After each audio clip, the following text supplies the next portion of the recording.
Iman kepada Al-Quran. Nah, ada yang tahu rukun iman ada berapa? Ada berapa? 6. Pertama, 2, 3. Yang pertama 1, 2, 3.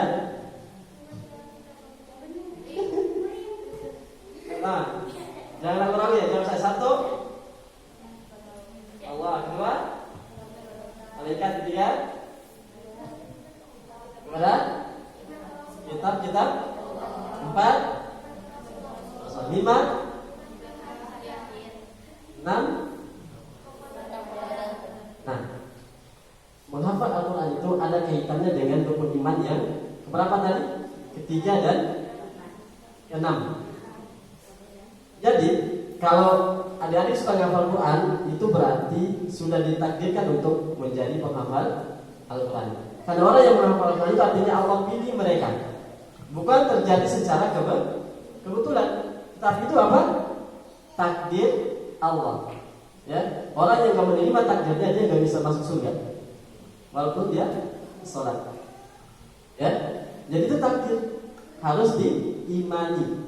Jadi semua yang terjadi di dunia ini tidak ada yang kebetulan.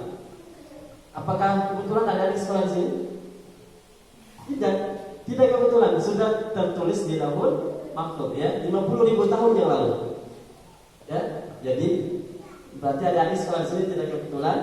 Kemudian menghafal Al-Quran juga tidak kebetulan. Semua terjadi karena ketentuan Allah pilih. Ya. Kalau misalkan tidak terjadi secara kebetulan atau bukan karena takdir, bisa saja di sini banyak yang sekolah di sini, ya kan? Betul nggak? Boleh jadi karena mereka bikinnya ada hafalan Quran, gitu kan? Jadi bikinnya 3 kali. Gitu. Nah, jadi teman adik yang dipilih sama Allah untuk sekolah di sini, untuk melanjutkan menghafal Al-Quran. Ya, itu pilihan, ada takdir, harus diimani. Ya, kalau kita juga beriman kepada Al-Quran, karena Al-Quran adalah rukun iman ya. Masih fokus? Masih? Lanjut? Ya, jadi pertama apa? Kita menghafal Al-Quran. Tujuannya apa? Karena Allah. Kalau misalkan kita punya tujuan lain, saya menghafal Al-Quran supaya nanti dapat beasiswa kuliah. Boleh atau tidak? Boleh. Asalkan niat utama kita adalah mencari ridhonya Allah. Ya, jangan sampai nanti kita jadi mantan penghafal Al-Quran, karena dari awal niat kita tidak benar menghafal Al-Quran. Saya punya banyak teman yang menyesal pada akhirnya. Mereka cerita begini, Karif, saya itu nyesal. Kenapa? Saya dulu itu semangat menghafal Al-Quran, tapi setelah keluar dari pondok, dari tempat menghafal sudah enggak semangat lagi. Ya, bahkan hafalan saya sudah banyak yang hilang. Nah, itu artinya apa? Di luar sana itu cobaannya lebih berat. Ya, kalau kita nggak hafal Quran karena Allah, kalau kita sudah di luar, kita tidak gampang terbawa dengan lingkungan.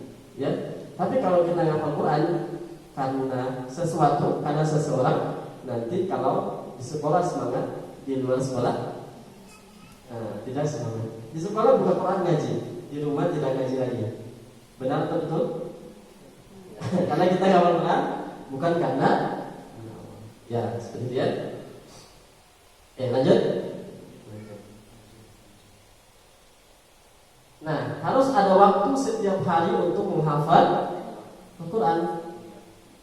Sudah ada waktu setiap hari untuk menghafal Al-Quran? Di sini berapa jam setiap hari untuk menghafal Al-Quran? Setengah jam, pas sejam, atau sejam lagi?